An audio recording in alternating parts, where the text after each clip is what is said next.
You're listening to Stellar Success, Leveling Up for Medical Pros with Dr. Tudor Francu. Join us as we explore how medical professionals can achieve stellar success in all areas of life. It's time to level up. Hi, everyone. I'm Dr. Tudor Francu, and this is Stellar Success Podcast. I have the pleasure of having here with me Dr. Joel Napenas, and he's a good friend, he's a good partner, and I want to share some of his visions and impressions and advice of what it means to be successful. Joel, nice to have you here. Tudor, it's a pleasure to be here, and it's an honor and a privilege. And yeah, I'm really looking forward to this, and hope we can bring some value to your audience. Absolutely, man. I'm sure you will. So let me ask you from the beginning. My podcast is called Stellar Success. What is success for you? What does it mean?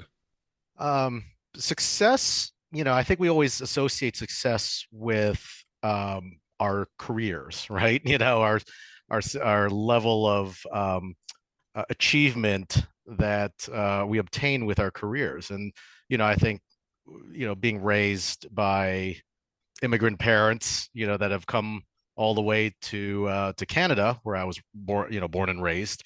They came from the Philippines. They're always trying to impart that you do well, and I think the first thing that you think of is doing well in school and achieving success in a career.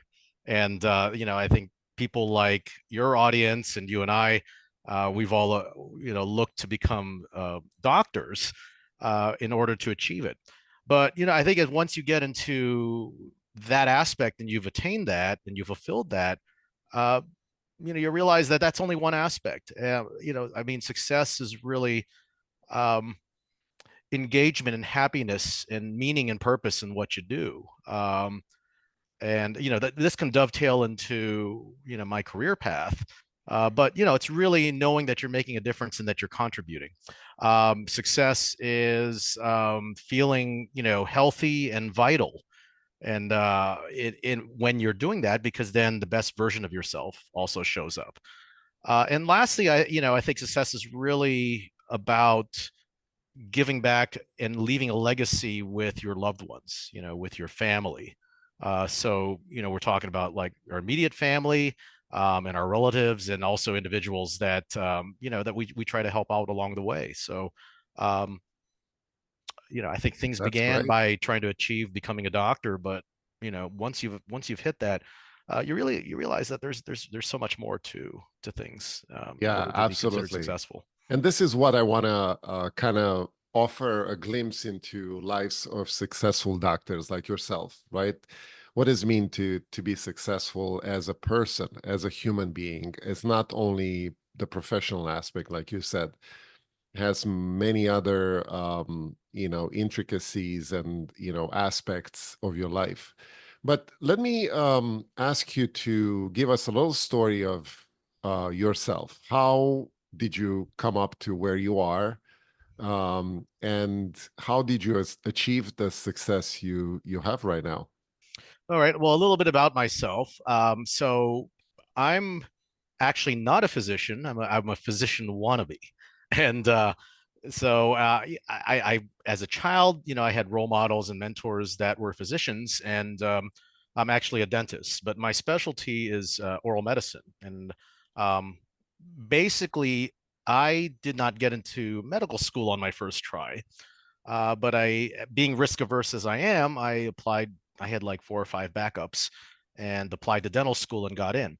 And then went into dental school, not knowing what it was at all, and immediately disliking it. I thought that it was the next best thing to being a physician. You're called a doctor, you're helping patients, you're treating patients.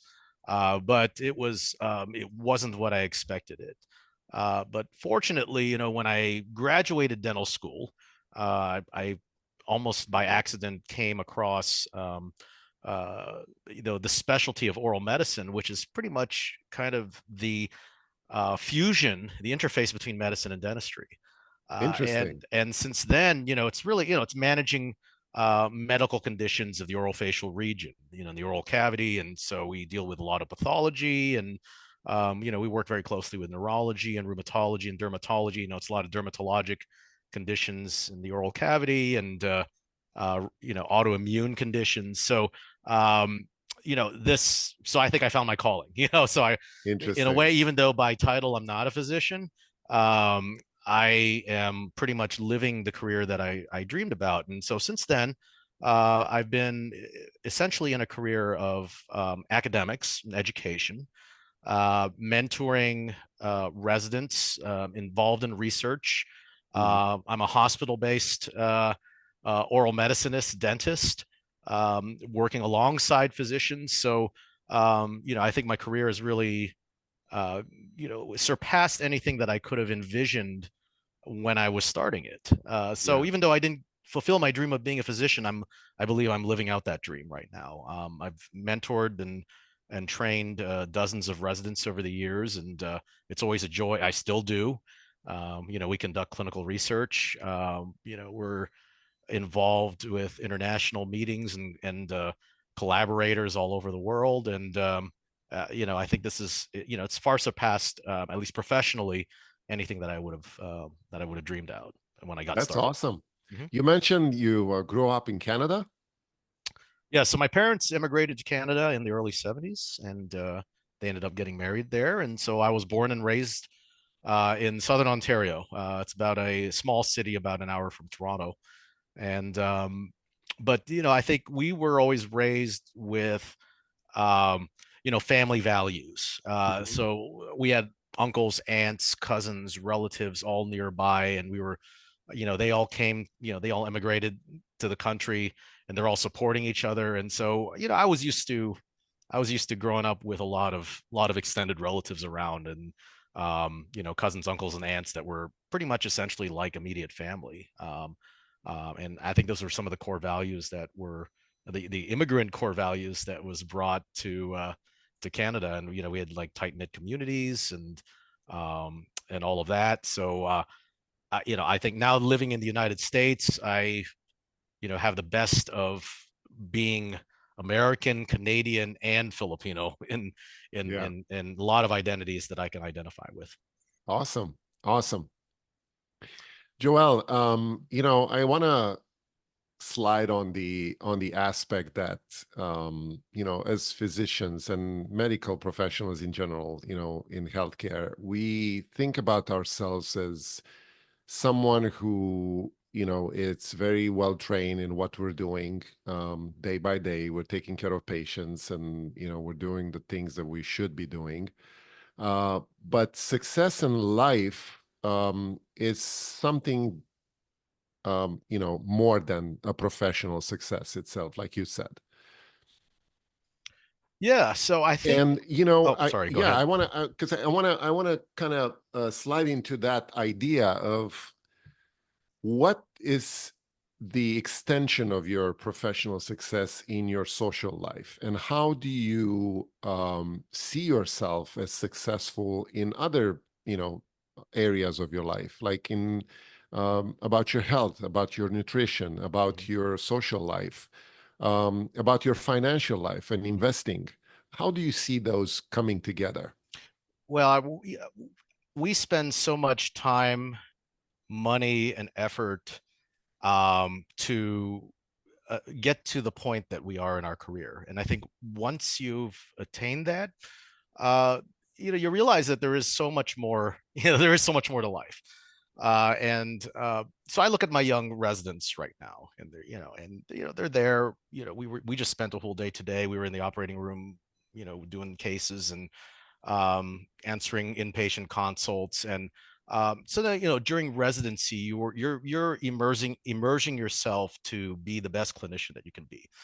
But then you hit a certain point in your career, like I do, like with me, once you start having children, that our vocation, our calling is only one aspect. And I have 3 small children.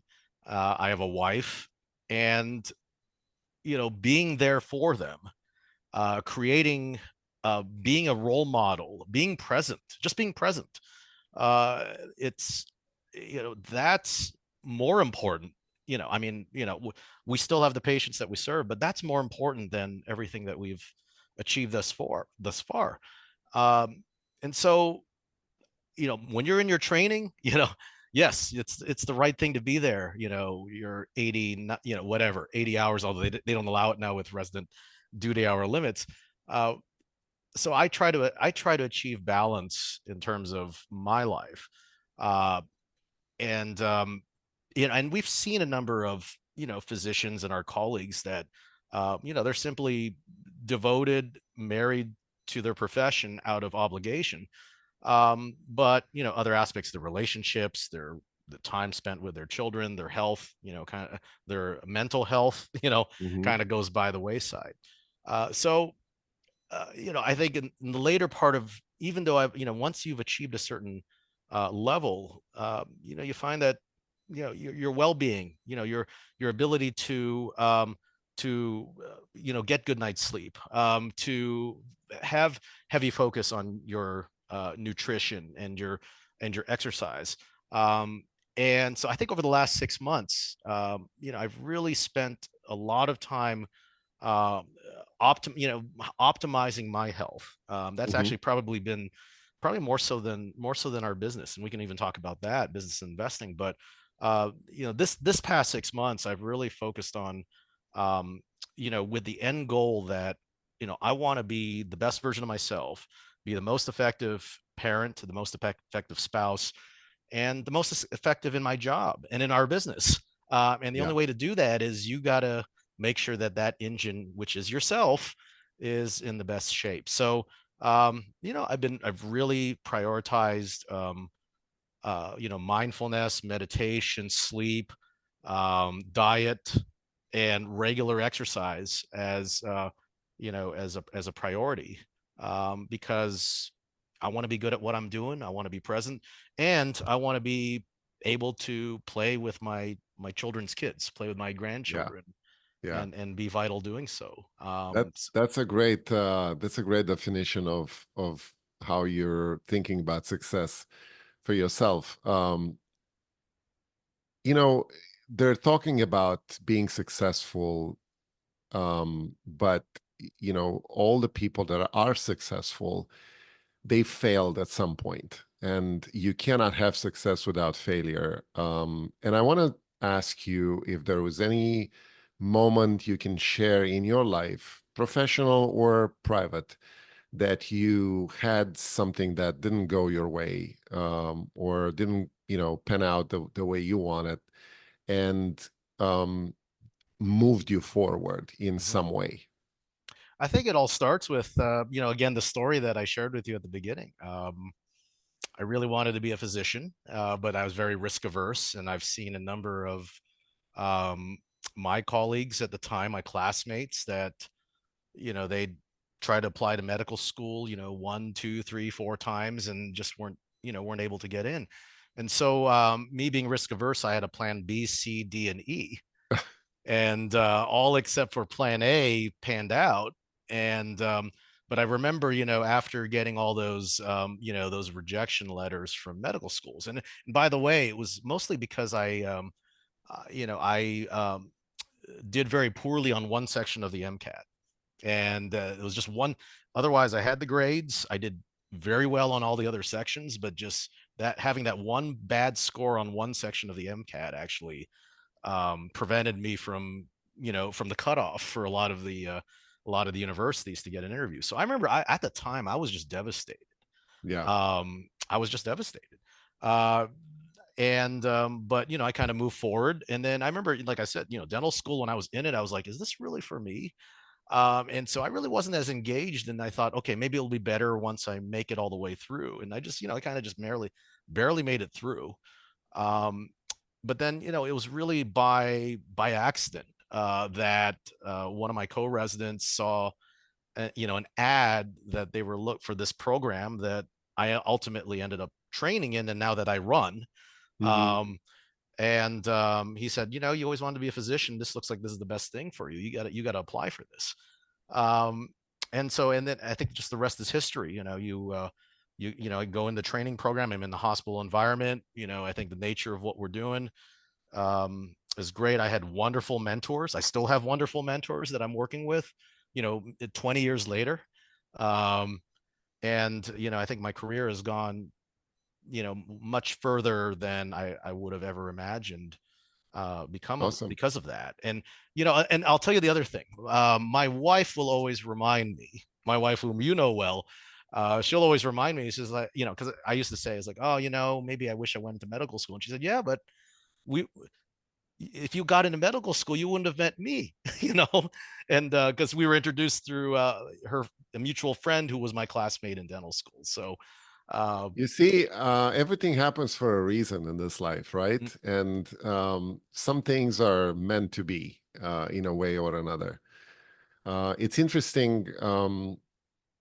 I want to slide on a different aspect of your success, because I know you're very passionate, and you both are passionate about investing in general.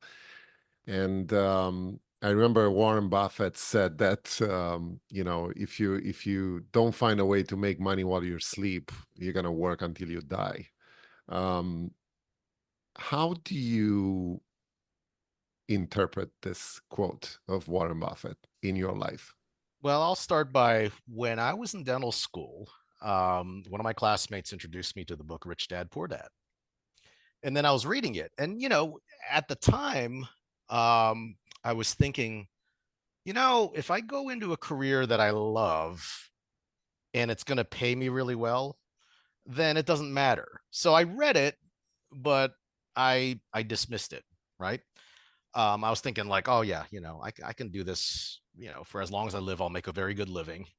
And I think I went the path that was much different than my dental colleagues. Many of my dental colleagues, they wound up being practice owners. Um, and myself, being employed by universities and medical centers, um, I was an employee, and sure, you get paid well, Yeah, and it's great. But then come year 5, year 10, year 15, I'm thinking to myself, like, oh, I have to work, otherwise I'm never, I have to keep working. If I don't show up for work, we're not going to get paid. And then I realized it's like I'm no different than the person serving coffee at Starbucks, the barista. We're just getting paid more to do it. But um so then that's when I really started focusing on our finances, and looking at and for a while, I think I was like, trading stocks, and thinking naively that I can, by trading, that I can beat the market. And um everyone you know everyone does. right, and then after doing that for a little while, all of the activity I did, I realized that I would have just done better putting it into index funds, Yeah, just leaving it. And so we were just looking for ways to be financially savvy, and to other ways that you can make income that does not directly correlate with you being there. um, and so that's why we started looking at other asset classes, and we were introduced with real estate, and we've had some physician mentors that actually introduced us to that. And we started with our initial small properties. We bought some duplexes, quadplexes, and we kind of saw how that was what the power of that. And then kind of expanded into investing passively and actively in larger projects, in large multifamily, the interesting. ones. Yeah. So on top of that, then I've also become passionate about educating my residents about finances, because a lot of them are coming out of school with $500,000 in debt, and they're just trying to get their first job, and trying to teach them to be prudent with their finances, and not jumping to the stereotypical doctor's quote unquote lifestyle. Yeah, And because otherwise, you don't want to be a slave to your profession. And like, absolutely. and so like I love what we do. I love what I do, but I would love to be doing it. I would love it even more if I get to do it because I want to, not because I have to. And That's a so, great point. so I I love think, the way that you start like passing on your residents the wisdom that you acquired over the years, because I remember when I was a resident, um, I mean, it was getting by, man. It was getting by and trying to accomplish, little small gains and goals Mhm, with the salary that we were given at that time. But retroactively, when I'm thinking about it, if someone like you, for example, would have come to me and say, "Hey, man, listen to me. Don't buy that new car right now mhm. because you cannot afford it. Don't buy that new house right now because you cannot afford it. Um, Start investing because that's going to create you some kind of passive income that you can buy your wants. Mhm. Um, get situated first with investing. Um, but yeah, that's great that you're doing this. Now, tell me, is there any kind of you're mentioning real estate. Is there any kind of real estate class that you favor in your investments or you like? Well, I think that it's a matter of, and we can use Warren Buffett again. You want to stay within your circle of competence. Yeah, So in my studies, I think we all started with, bread and butter residential, and so that's what we initially invested in. And by the way, we haven't been doing this very long. It was 2020 when we really first bought our first investment property. I think prior to that, I knew absolutely nothing about real estate, and we've really, I think it's really narrow and deep, and so I think we've really just stuck with bread and butter residential multifamily, and I've since learned and got educated and mentored on large multifamily. Um, we're trying to avoid the whole thing about shiny new object syndrome, yeah, and we're presented a lot with other opportunities, like RV parks, and car washes, and medical office buildings, and commercial and retail, and I just, at this point right now, I just don't think it's within my circle of competence, and maybe it will be one day. But I think we've just really, because of the fundamentals that people are always going to need a place to live, and that, in the United States, there's still the shortage of housing. yeah. So, I think as a fundamental asset class, it may not be the sexiest, but it is the most reliable, and it is, what's within my circle of competence. Yeah, that's true. That's true. Um, yeah, I totally agree with that. I mean, it's something that you need to be comfortable with and taking that risk because every investment has a risk associated with it. And the more educated you are about that risk, the more you can take it, knowing that you can lose money. Um, but transitioning to the fact that you are a successful person on what you're doing right now. Every single successful person has a series of habits and routines and things that they're doing every day to improve themselves. What are those for you? I think it's, and I think I've really spent the last 3 or 4 years developing this. I think once I was introduced to this whole new world, um, because I think prior to that, it was just waking up and going to my job, and then coming home. But now it's being very intentional. I think the beauty of this is I feel like I'm in college again. Even though I'm kind of going into the second phase of my career. I just have all the youthful energy, and so I think it's really, um, being mindful and practicing gratitude in the day. So I always make sure I start my day off with, um, even if it's just a few seconds, just, giving thanks and great for all the graces we have in our life. And then I think the physical aspect, I always try to start my day off by some sort of physical activity, even if it's just a 5-minute walk, ideally outside in nature. So fortunately, there's a green belt that's near our clinic. So I always try to go there to the green belt, and I'll do a little walk, try to get some sunshine. It's supposed to be good for resetting your circadian rhythm. Um, and then I think the latest one is, no matter what it is you do, uh, conducting yourself with whoever it is, your clients, your patients, your trainees, with them being first in mind.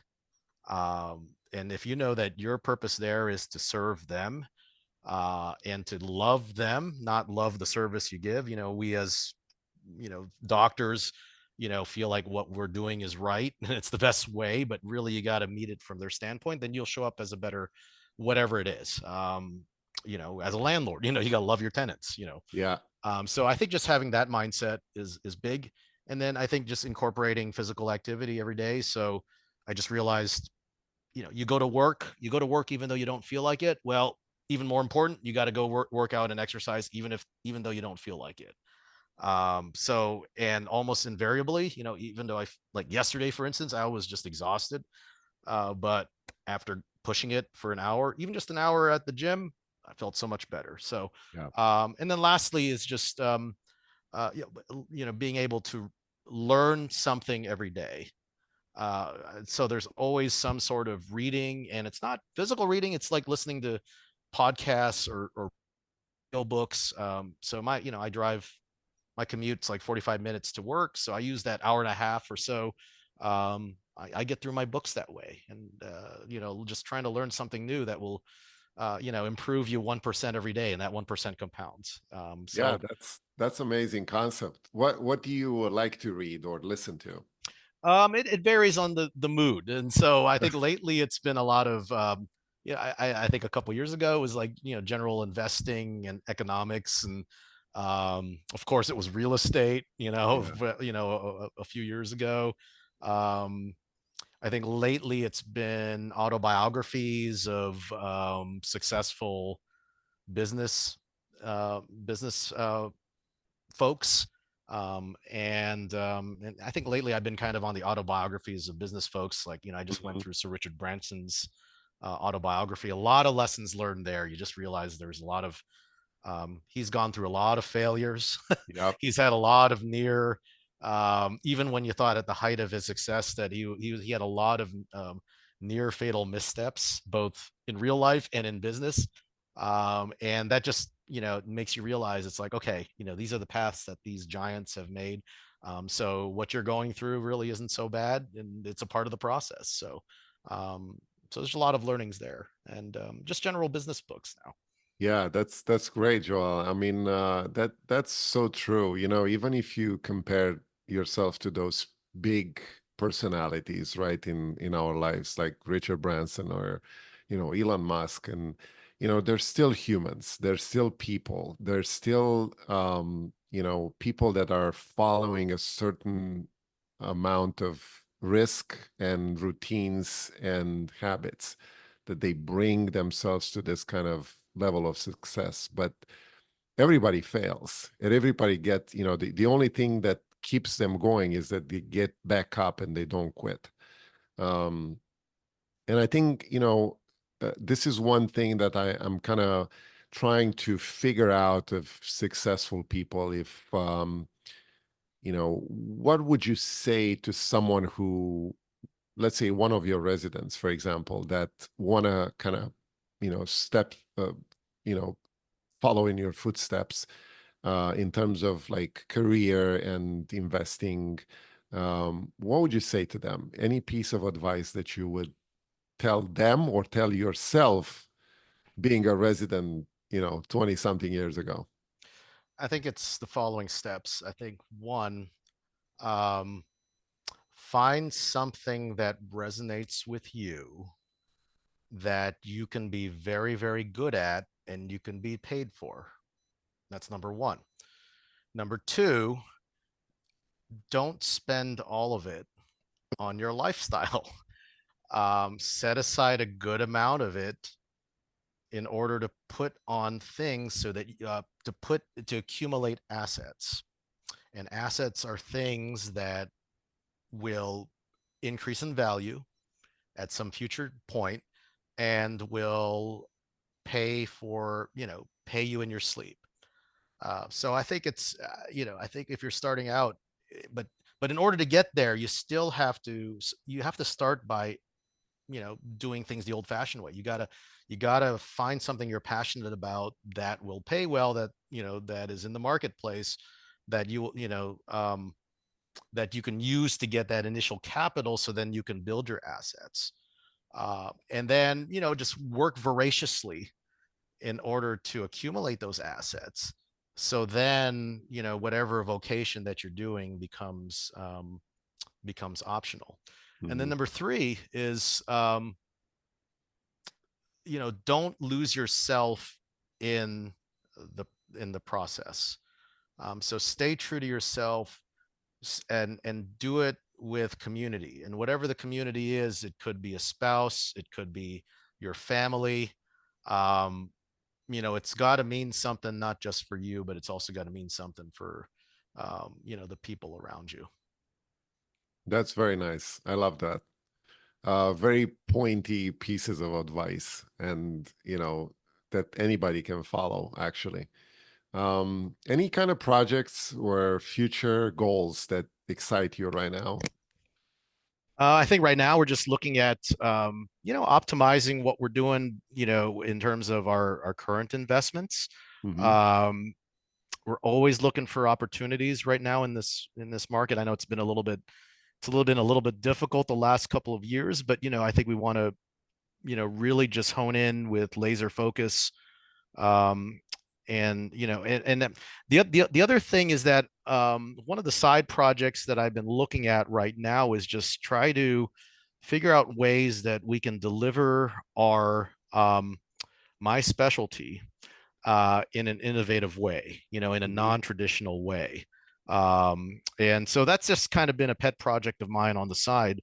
And then I think one of the other things that I've been looking at is also uh, potential investment opportunities in healthcare startups.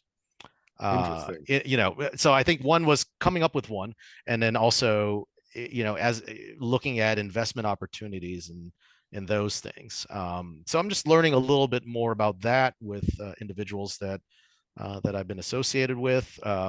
Haven't made any major moves there, but it's just something that's been in the pipeline that we're looking at personally. Awesome, awesome. Yeah, that's a great future right there, Um, how do you deal with taking risks in general and getting out of your comfort zone in this respect? I think there has to be a degree of um, you deal I think us, by nature of the people that go into our profession, Yeah, we're the most risk averse folks. yeah, So I think a lot of it requires us being, and that's just the nature of what we do. You can't make mistakes. And so I think diversification is one way to mitigate your risk. So just, I think having a set um, template for what your asset allocation is and sticking to it. And so not placing all of your bets on one thing, and just staying disciplined towards that.